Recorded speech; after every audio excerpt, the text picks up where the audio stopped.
Okay, well, hello everyone. This is Lucila Cordone from the Autumn Literary Translation School from Lenguas Vivas. We have gathered today a group of translators who worked with British author Giles Foden back in 2017. And we were going to gather again this pandemic year to work on the translation of one of his works. But well, we are online today with a few questions. It's a bit of a catching up session in order to prepare what we hope is going to be the workshop, the translation workshop next year. We would like to thank the Argentine Association of Translators and Interpreters for this very, very important collaboration. In this case, technical support with the recording of these sessions. I would like to ask Maria Angel Mauri and the rest of the translators who have prepared a few questions for you, Giles. And okay. Okay, hello everyone. I'm so happy as well to see you here, to be here with you. Okay, I have kept in touch with some of you, and well, Giles, we're happy to have you here. We, from time to time, we have had the chance of talking about the experience of the autumn school among some of us. This time, some of us prepared some questions, so we can ask you and then perhaps talk together. Julian was the first who pointed out some questions for you. He was particularly interested in your writing process. So if you don't mind, let Julian ask you a couple of questions. Julian, it's your... Yes, I'm here. Hello, Giles. Hello, everyone. How are you? Okay, it's really good to see you in these pandemic times. So, okay. The first question that I have is, do you follow a specific plan when you start writing a new novel, like a schematic thing, or it just flows, or well, from your head? I begin with a plan, but it very soon fails.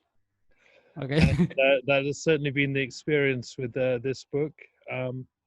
Sometimes I've done some travel writing with photographers, and they have a saying which is shoot the plan. So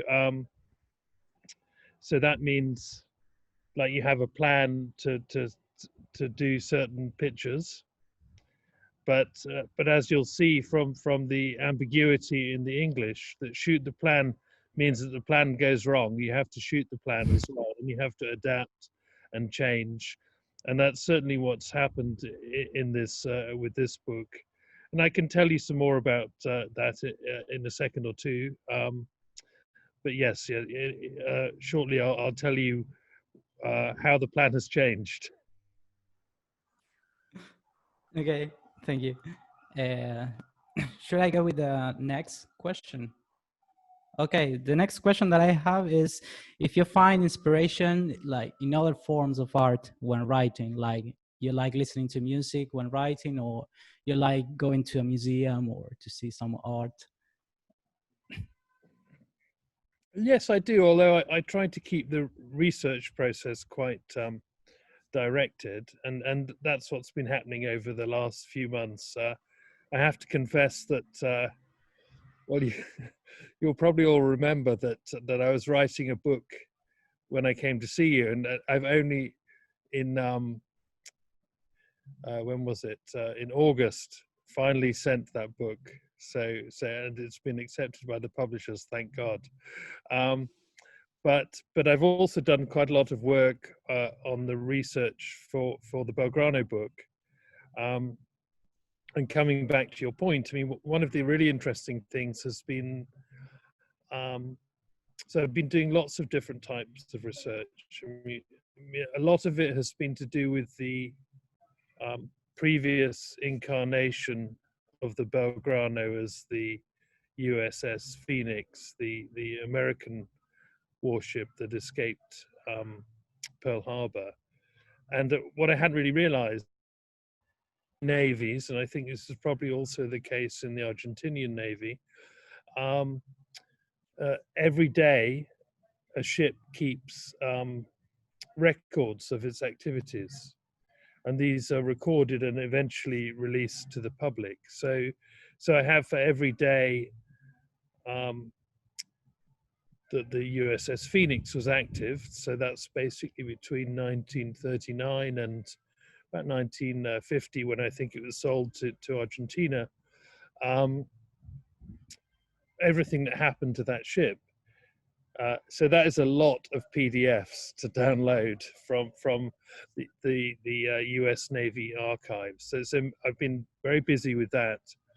But also strange things like if you go onto eBay, you can sort of pick up visual material. So this is where I'm speaking to your point about other arts. So photographs, for example, of so one of the customs in the US Navy is to, okay, so I was talking about how every American Navy ship has a record for each day of its time. Can you hear me? Yes, yes. And so I've been downloading PDFs for every day of the previous version of the Belgrano when it was a US Navy ship. That's taken a very, very long time, because it's what, nearly 20 years. But also in terms of your question, Julian, can you still hear me? Interesting visual material, like Yes, yes. so they give an envelope to every sailor on the ship. Yes. And they can send home letters with a special stamp. And this is an interesting phrase. It is called a first day cover.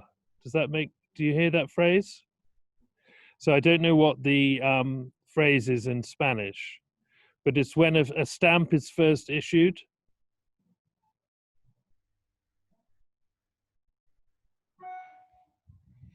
Are you still with me? Yep. So that's an interesting phrase, but each ship has its own first day cover, its stamp and envelope. And one of the most interesting ones for this project Here. I think this question relates to everyone who makes some kind of art. So this is the question. Are you always happy with the final result of your novels or your works? No, of course not. Good. I mean, W.H. Auden used to say that poems are not finished, but only abandoned.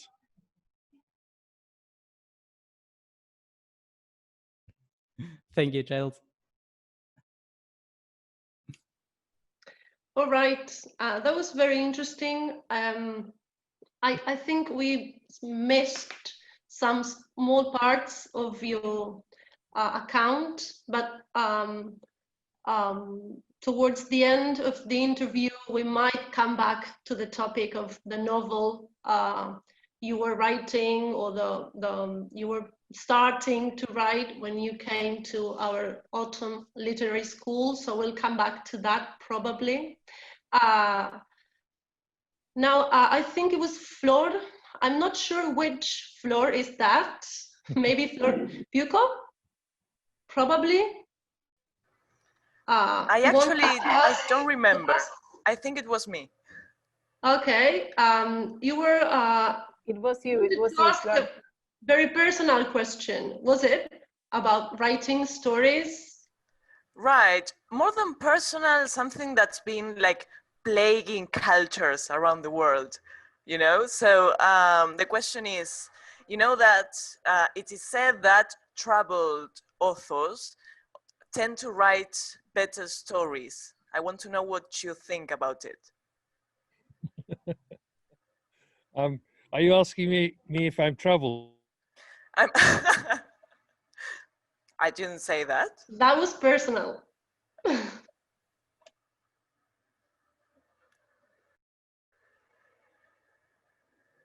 Settle your troubles before they become text, or they become settled in the process of becoming text.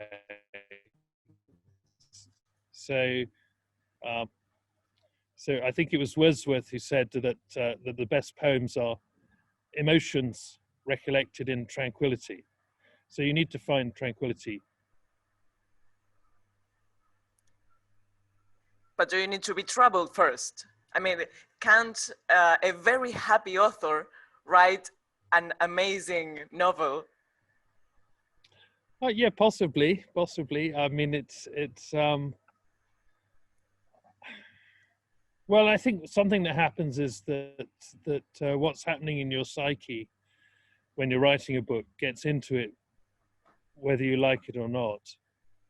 And anything that's happening to me is pretty separate, really, from the story of the USS Phoenix and the Belgrano. But somehow or other, that material will enter the novel for sure. Great, thank you.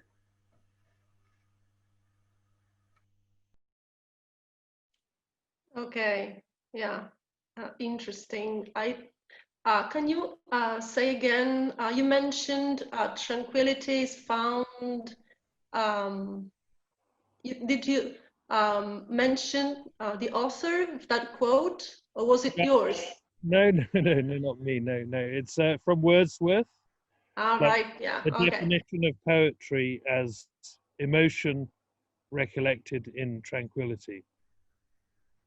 Okay, Of course, thank you. most of the time, and especially not now, we don't have much tranquility. We have the everyday hassles of our life that you need to try and separate from the moments of writing.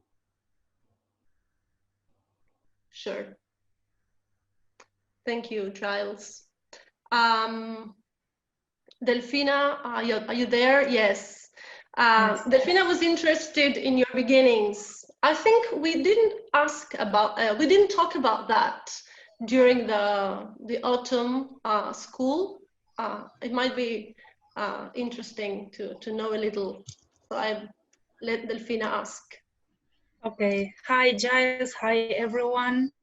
I just wanted to recommend a book I've been reading. I'm reading it for the second time about this thing about artists, whether they have to be troubled or not in order to produce great works of art. And it's called Big Magic by Elizabeth Gilbert, the author of Eat, Pray, Love. I think it's a great essay on writing and creativity. So my first question for Giles is, Giles, how did you get your first book published? Okay, well, well, I got a girlfriend, I think is the answer, in that. So I'd been writing poems for many years about Africa, and then I started. This is a sort of slightly shameful answer, really, but anyway. Then I started going out with someone from a Granta magazine, who was the deputy editor, and she said, "Oh, we've got." I said, "What? So what are you working on in the next few months?" She said, "Oh, we've got a food issue." So I'd been thinking about this idea of a novel about Idi Amin for a long time, and then suddenly thought, oh, well, I could write his kind of banquet scene, which is the first chapter of the book. And so I wrote that, and they published it. And so that's how that happened, really, sort of by accident, like so many things. So by accident, not very encouraging for those who are trying to make it not by accident, but anyway, thanks. No, but this is important, just to interrupt, it's really important because have any of you ever been fly fishing? Surely Lucila has been fly fishing. She seems a natural for that activity. No. Okay, so if you ever watch it, or you've seen people doing it maybe. Yeah? I have, when I was a child. My father is a fly fisher. Well, you can talk, Cecilia, to this. So when you do that, it's not like ordinary fishing with a weight on the end of the line, where the weight carries out the line. So, Yes. so what I was trying to talk about was the sense of the relationship between the will and writing, that you can't really force it entirely. You have to have a kind of flow. Mm-hmm. And what you see in the arm of the fly fisherman is a sort of flow where energy is naturally transferred from the body to the line without any weight on the end of the line. Okay. So this is an answer to a question about things happening by accident. It's about being kind of open to changes and to experiences. All right, thank you. So the second question is kind of related to this one. Any tips for a young writer feeling frustrated with how it's so hard to get a publishing house to pay attention to their work? I think it's just be active and busy in networks. That's really important. And this is a great network itself. But also try to, well, you'll know the famous essay by Borges about the relationship of the Argentinian writer to the international sphere. Somehow you need to address local concerns and universal ones at the same time, or what I think he was trying to say was more that the local concerns become the universal concerns by a kind of magical transformation by which we all realize our universality. So I think that's important. I just think networks is the thing, yeah, and build yourself into networks, whether online ones or physical ones, and kind of make a fuss, make a noise.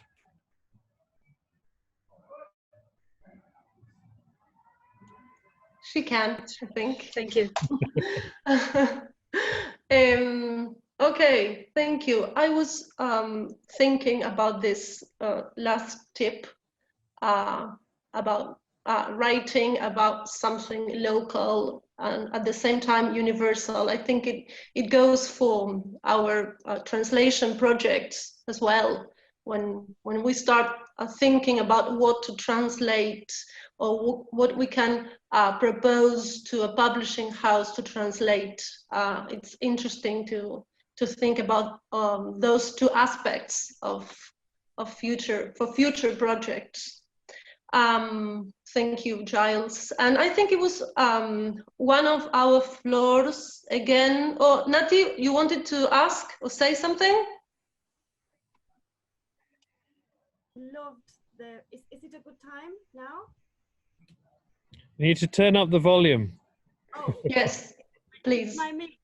I know it's my mic. Is it better here? Yeah. Okay. No, very shortly, I loved the metaphor of fly fishing, and it reminded me that a theater translator that I met,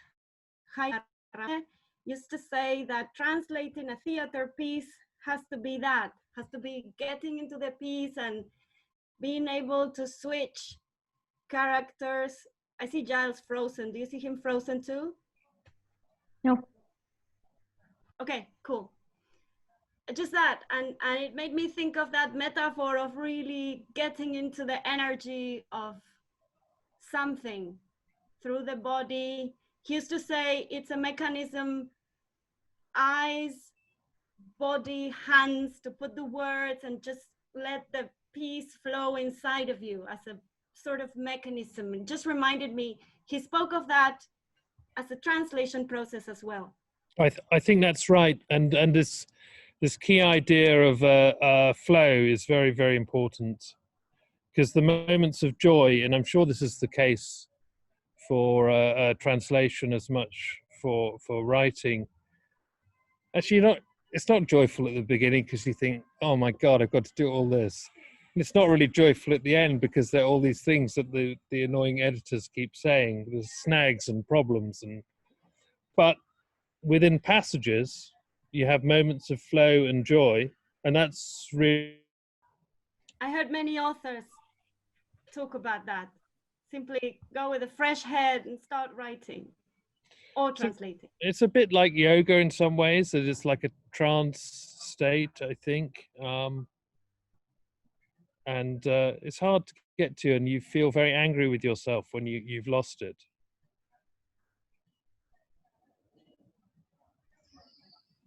Thank you so much.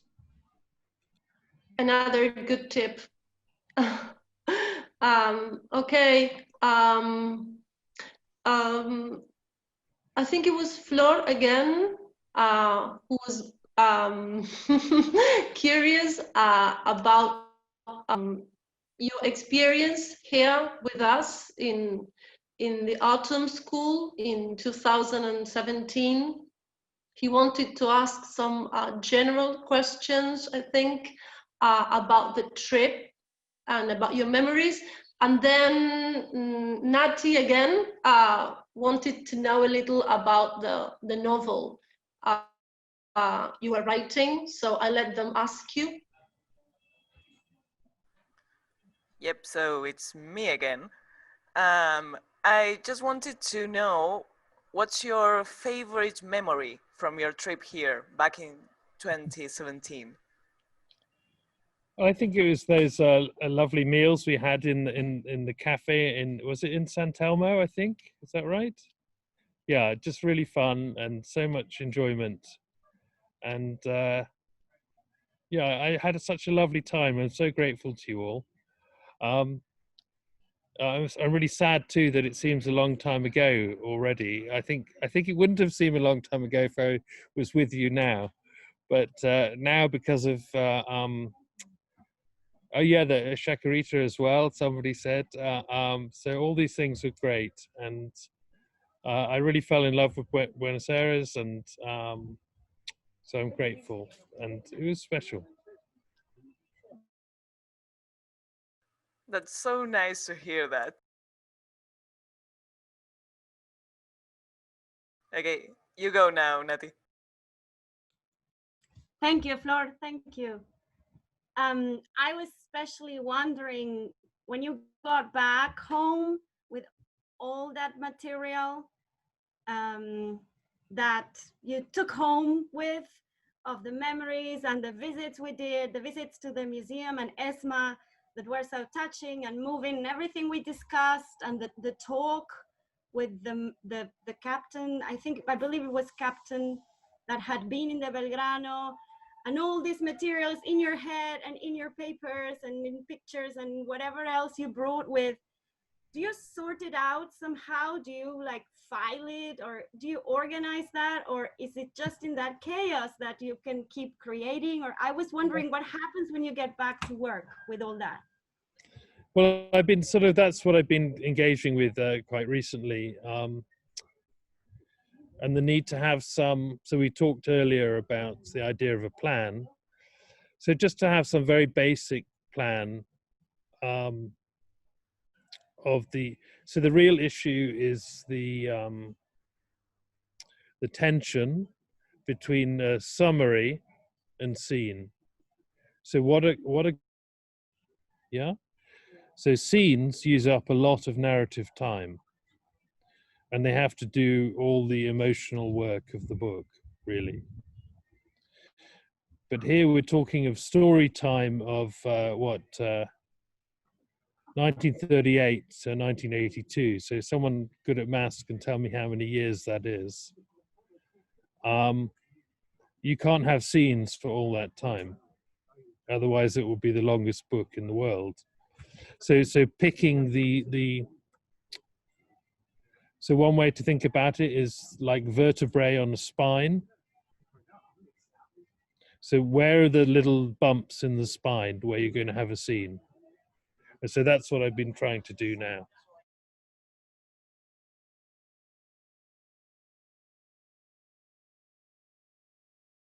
And is that something like a process that helps you select some materials from what you take home? I'm trying to imagine it. Okay, I'm back here. Sorry about that. Okay, thank you, Giles. I think, Nati, you had asked a final question. Ceci was also asking us some questions, so maybe we can round off this part, and then we can let Ceci finish her her questions. Is that fine? Totally. Excellent. I think my comments were rounded off, and we can move on to the next question if you all agree.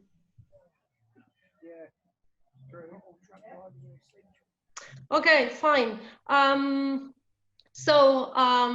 Giles, I was very curious. You know, last night we had some messages around, and I was wondering, maybe you said it, but the connection was not very good, so I couldn't hear it. At what stage you are now in the writing process? You're at a research stage, is that right?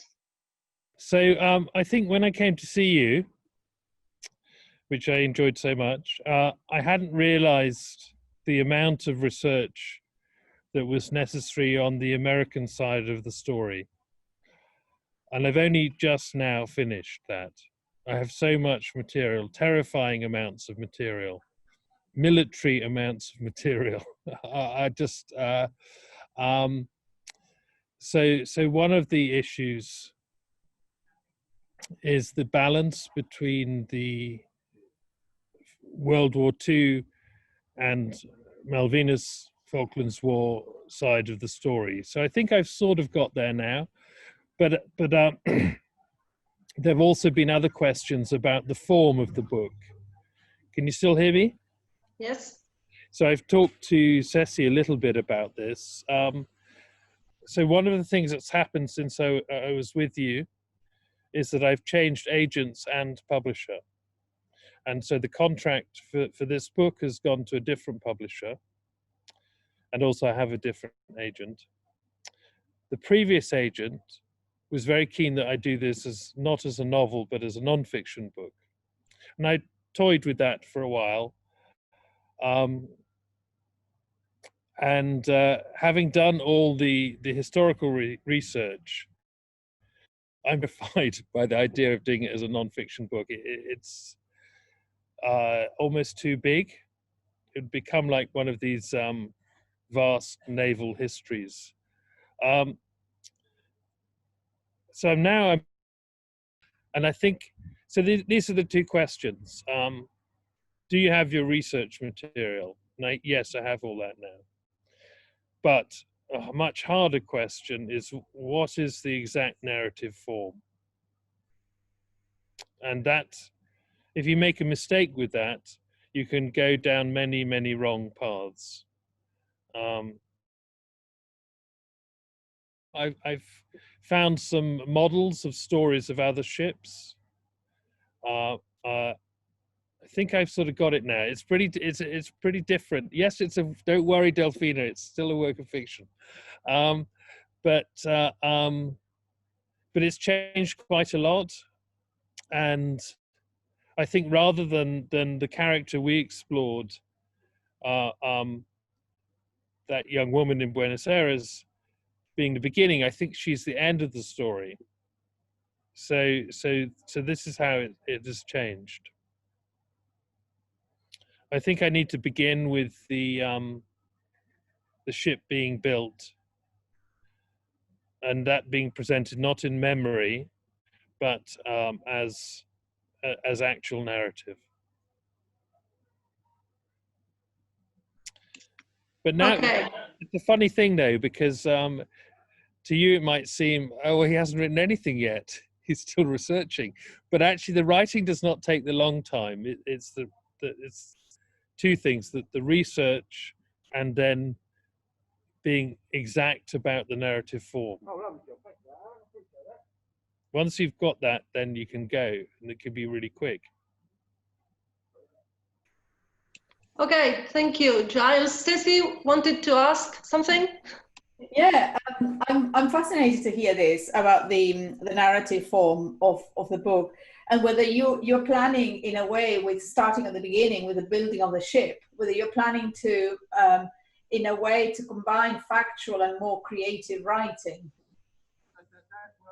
Yeah, that's sort of what I think is going to happen. And like I was saying earlier, once you've identified the scenes, then the project kind of self-organizes, really. Yeah, sure. As long as you can get a kind of continuity between some characters. Yeah, because I was wondering that the scenes will actually help you leap forward, so that you're not bogged down with the factual. Yeah, because if you start with character, then you have all sorts of problems to do with flashback and memory and coherence. On the other hand, readers like a continuity of character, or at least if not a continuity, a kind of inheritance between characters, something like that. But I feel pretty good about it at the moment. I've had lots of doubts. There were moments of all this U.S. Historical research I'd done, thinking, man, this is going to take me 10 years. But I don't want it. So don't worry, Delphina, we're back with the novel. Oh, thank you.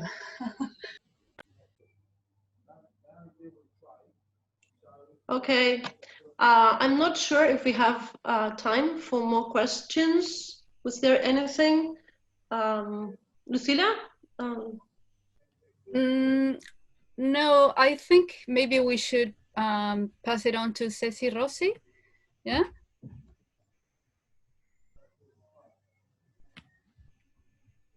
Yeah, as I was saying, I only have one question, and it's not necessary for all of you to feel that you have to answer it now. But my question is to do with whether the experience of the Escuela de Otoño marked the beginning of a new time or period in your translating lives, whether you have now, with the benefit of hindsight, you can look back on that experience and say, well, there was a before and an after in your translating life. So, I mean, perhaps you have an answer, perhaps you don't have an answer, perhaps it's a bit more blurred. But if there is something that you want to share now, that would be great.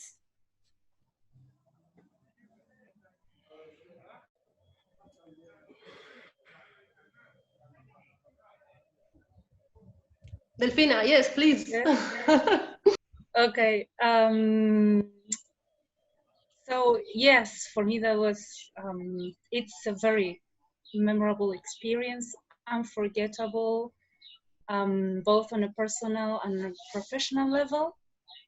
I by the end of that year, in 2017, I wrote a short paper and I delivered a talk at university, my city, Rosario, on how translation is constantly sort of inhabited by duets, like the original versus the translated version, fidelity versus treason, and so on. I had already been thinking about that, but the way we discussed translation and the limits between, you know, writing and translating and creative writing, I very much remember that workshop we did with you. I think it was on a Friday. Cecilia, well, everything sort of clicked into place, and I used that to write this paper. I keep posting and blogging about translation and literary translation and writing. And last year in September, I dared to self-publish for the second time, and that was a poetry book where I included that poem that remember at the workshop with Cecilia, we had to write something. Well, we could write something if we wanted to. And some of us came up with poems. I remember Belen's poem, for example, that she had used adjectives from that school of writing. I don't remember the name. And so I used that technique, and I included that poem in my poetry book in English. And well, that was kind of like my milestone. It's not so big, but it's my milestone. And at present, I'm writing. I've been writing since 2018 a novel that I want to self-publish probably next year. It's in English, and yes, everything's sort of influenced by this experience that we had. In fact, I applied to keep going, of course. That was very selfish of me because everybody else needs to get an opportunity to do this. But I applied anyway as a creative exercise, you know, as we have to pass these tests. I did it anyway, and so I was hoping that this year I might get my, you know, my kind of revenge or a second chance. But because of the pandemic, we couldn't. So, well, hopefully next year, or if it has to be, will be. I'm trusting the flow and everything, and I fly fishing.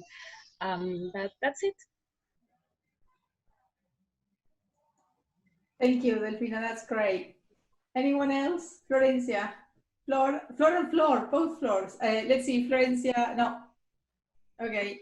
Flor and Flor, yes. Flor. Just a quick reminder that for me it was a great experience. I'm very happy to see you all again.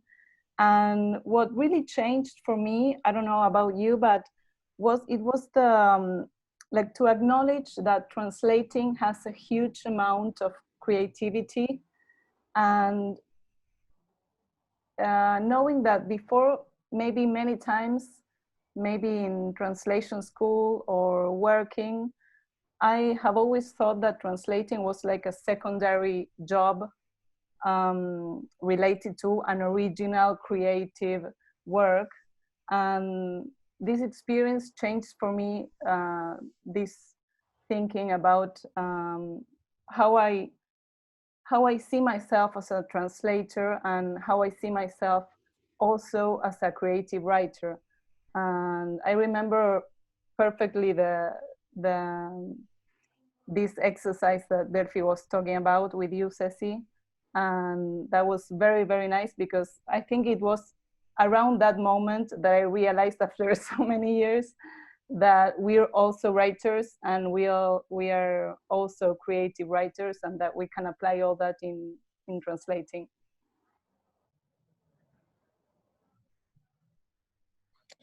Well, can I pitch in now?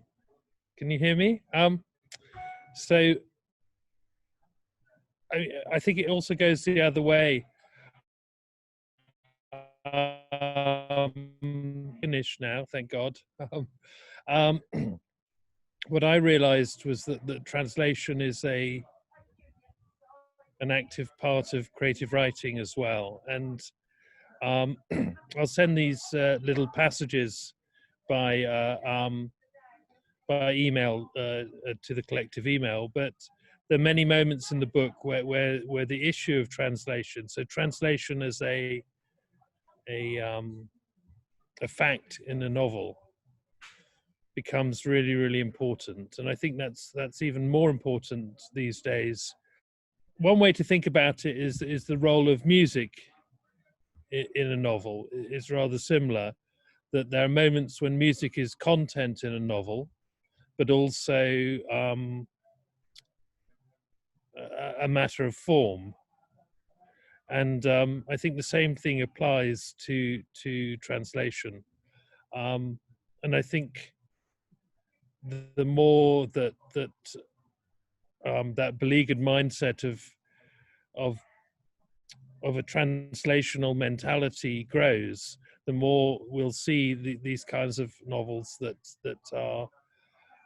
try to bridge gaps between cultures and so on. Anyway, I'll share these things, a few short passages in the email afterwards. So, you know, for me, it was a really, really special occasion, and it enlightened me. So thank you to all of you.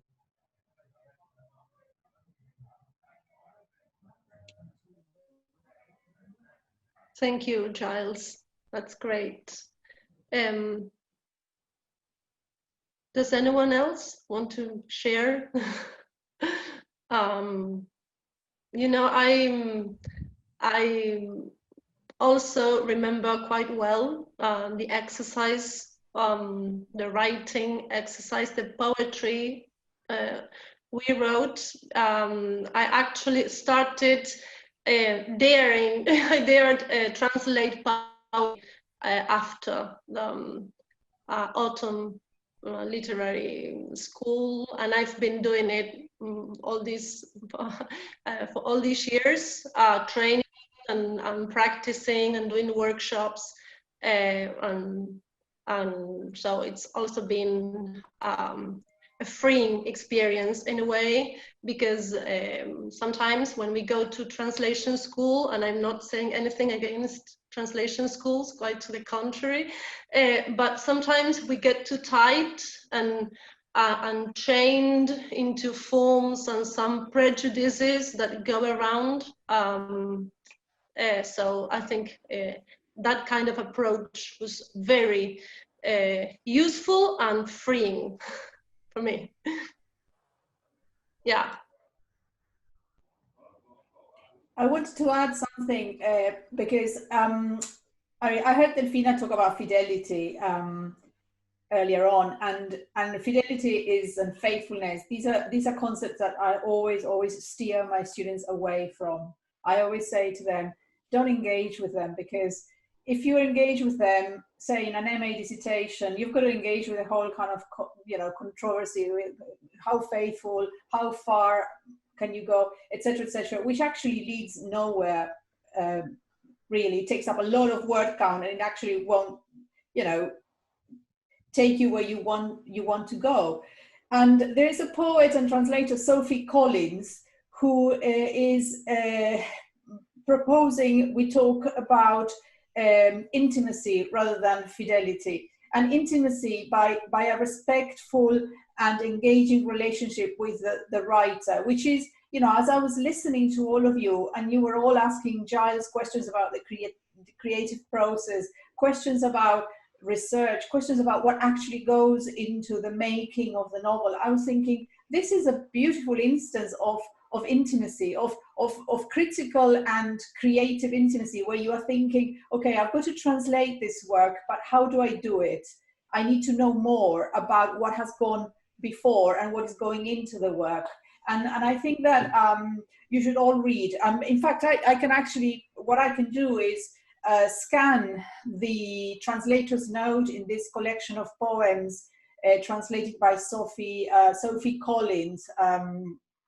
The translator's note is in the form of a series of letters that she writes to the poet and friend that she's been translated, Lieke Marsman.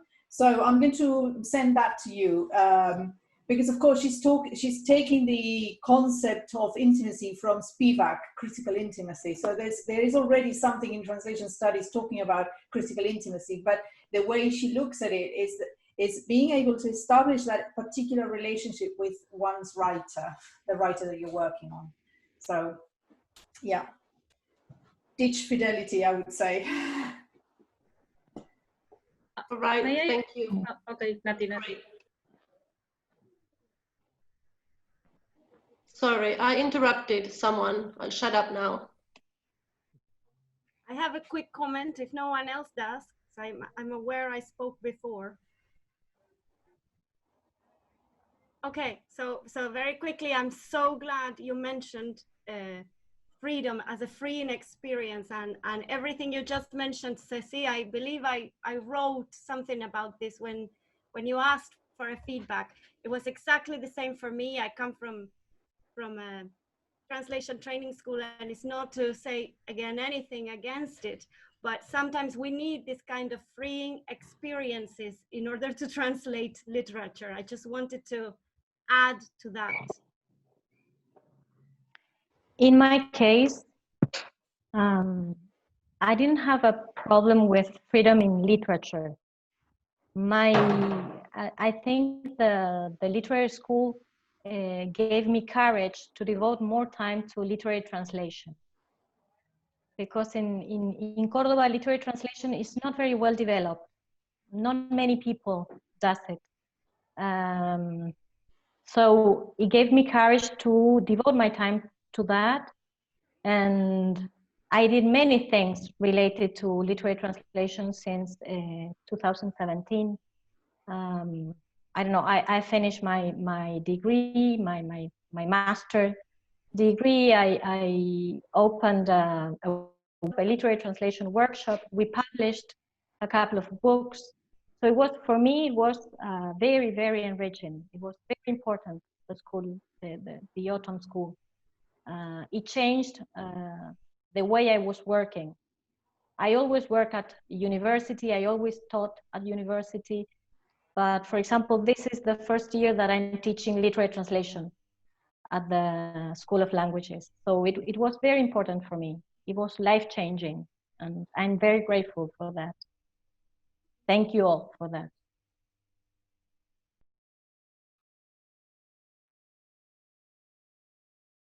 It's really important. Sorry. No, don't say sorry. Take courage. Yeah, just be strong and Delfina, don't self-publish. You can be on the big stage and just go for it. Oh, it will take so long. I might die tomorrow. There's a pandemic out there. Okay, I'll try. I just wanted to refer you to an article that I am pretty sure that all of you will very much enjoy, which is found in translation by Michael Cunningham.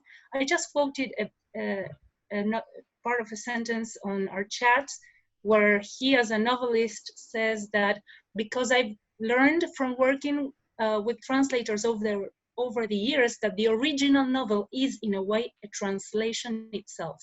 It is not, of course, translated into another language, but it is a translation from the images in the author's mind to that which he is able to put down on paper. When I read this article about 10 years ago, I ditched fidelity, Ceci. I absolutely did. I mean, not even writers are actually being faithful to what they saw, whatever inspired them. They don't know that much.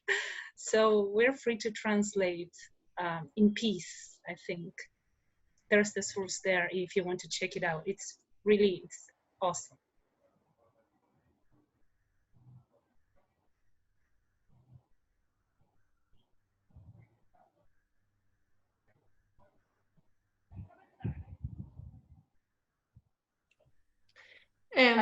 Okay, yes, please. I would also want to thank Maria Ángel for being such a wonderful host today. You did a great job, and thank you, Lucila, and thank you, Fede. and Estela and Ceci for making this possible again. Thank you. I think that Karen wanted to say something. Hey, hi everyone, just very briefly that for me, the experience that just encouraged me to seek even more opportunities for collective, engagement with translation. And I even was lucky enough to get a grant to visit Norwich and participate in the BCLT summer school, which I had no idea existed until the workshop. So it seemed like something that was very remote and, an opportunity that wasn't even close to our context, but our experience at the autumn school of translation was so moving and so stimulating, and so that ever since, like whenever there are workshops in which people from very different backgrounds get together to think about translation, I'm always trying to continue applying to because of how enriching it is, considering it's a task that is generally more solitary. Having this experience of exchanging with others and learning from each other for me was amazing. So thank you, Cecilia, especially.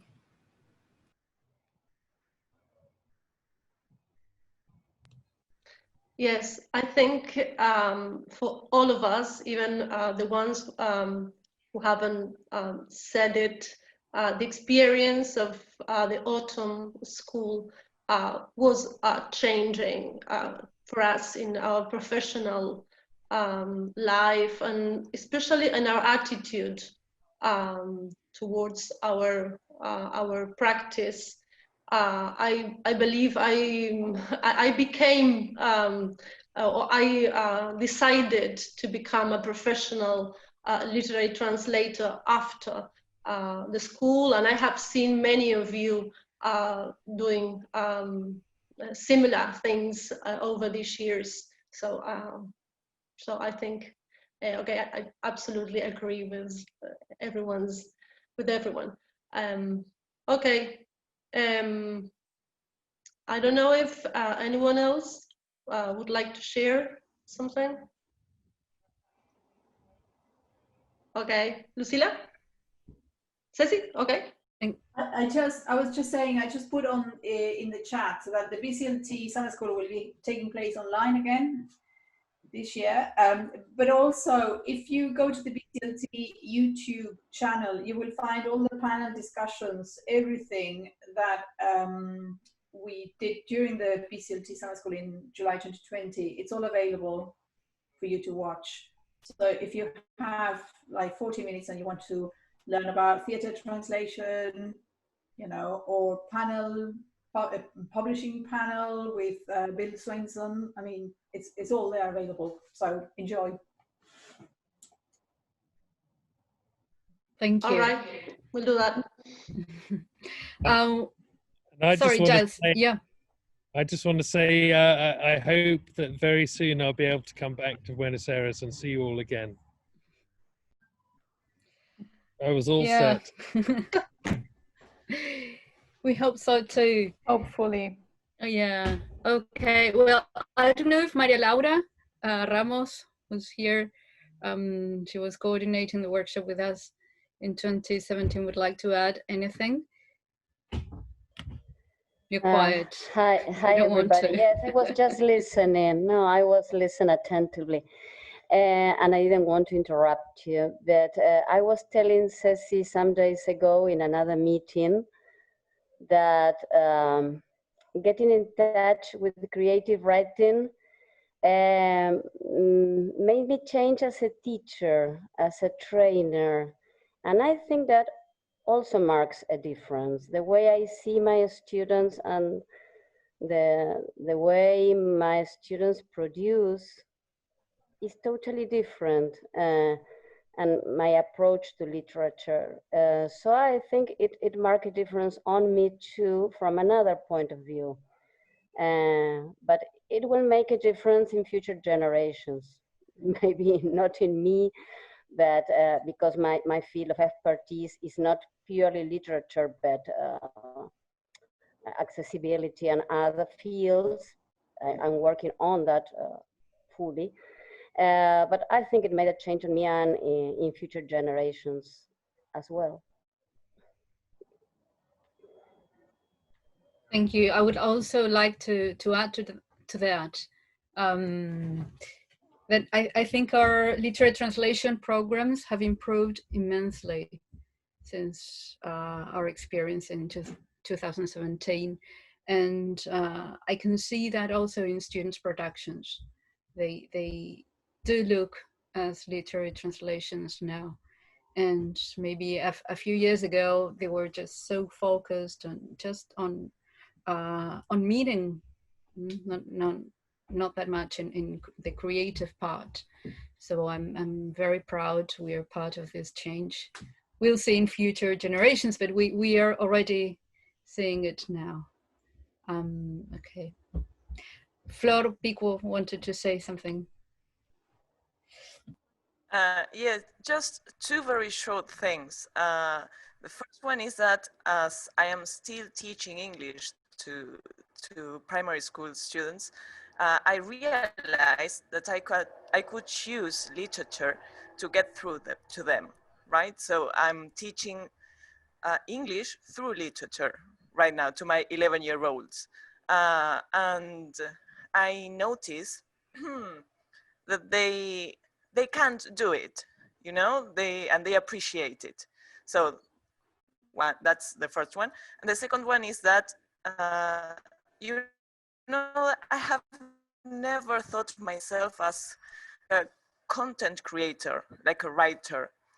But after this experience, I started thinking that I could, and I wanted to sort of explore other ways of creating whatever it could be. So I started a second course of studies, and I'm not sure what the English word for it is.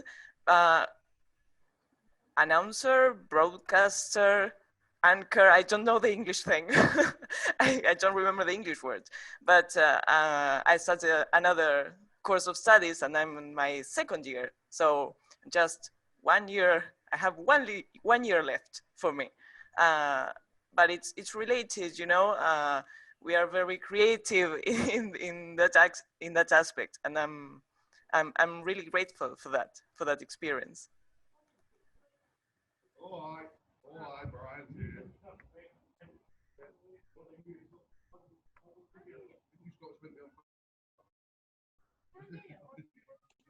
Okay, yes, I think translation as creative writing, which is also a name I took from Cecilia's words at that time, still has a lot to go at college. Perhaps teachers still look at students' translations from that point of view, from the point of view of correctness. And sometimes it's difficult to see beyond that. Well, it happens to me sometimes. So I think it's there's still a lot to go into that field, into not only becoming translators, but mentally understanding that we are also creating a piece of writing when we translate literature. Is that we have to believe it ourselves first. Julian, yes, please. Yes, so first of all, excuse me for my English because I haven't used it like for a long time in speaking, so perhaps I'm like rusty. The most important thing for me that I think changed me or changed my perspective regarding translation was this sense of belonging. I'm coming from like a more technical translation background. I've done the sworn translators course. I haven't finished it yet. I have the technical translators degree, not the sworn translator, but during the whole course, I've been more focused on those topics. So this was like the first experience with literary translation on a creative level, and yeah, it's like I feel like I'm home here, like getting in touch with other colleagues, like discussing this deep meaning of the words is like the thing that I always enjoyed and liked. So I think that's what changed me the most in my professional career. And yeah, so thank you all for the opportunity of being part of this.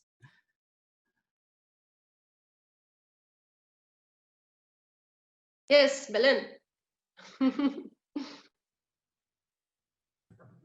Yes, just one more thing. I think you've covered almost, and you've said some of the things I think of regarding the autumn school, but I would also like to add something I've heard Cecilia saying a few years ago about the School of Autumn leaving a mark on Giles as a writer as well. And I like this concept, this idea of reciprocity, because the school left a mark on us and it also left a mark on him. I mean, we work hand in hand, writer and translators, and that was like a growth and enriching experience for us as well as for Giles. I think at least that's what I've heard, and well, it was great for me being aware of that. And also, as Maria Angel and others said, it was like a starting point for me, because after the school, I tried to like take every chance of participating in literary translation workshops or meeting with authors. And in all these instances, I had the same idea, like authors were thankful to translators because of the work they did, work which sometimes they are not aware of because it's not common to see translators work. I like to point out that side of the school was very well, I liked very much. That's it. You're quite right, Maria. It had a big effect on me, and it's still with me. And well, I hope that when you read the new novel it's coming out in September, maybe one of you will translate it into Spanish. Who knows? But that you'll see that effect.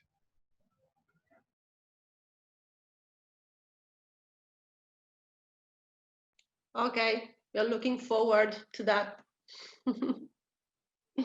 Okay, all right. I think we've come to the end, Lucila. Yes, okay. Would you rather close? Okay, so it's me again. I feel I've talked so much today. Sorry. Okay, guys, thank you so much. I'm so happy to see you. I see some of you from time to time, but not all of you, so it's been great. And Lucila and Maria Laura and Cecilia and Giles, thank you so much for being here with us and being so important for us in our training as literary translators and writers.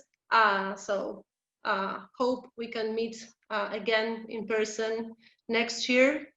That would be terrific. Okay, so that's all on me, on my part. Okay, Federico, are you there? Thank you very much to the Asociación Argentina de Traductores e Intérpretes for holding this for us. You're most welcome. It was very insightful. Okay. Thank you, everyone. Thank you, everyone. That was really fun. Lovely to see you all again. Bye. It's been Take care. fantastic. Thank you very much. Thank you. See you in Buenos Aires. See you soon. Bye. Bye, everyone. Bye-bye. Bye-bye. Bye-bye. Bye-bye. Bye-bye. Thank you.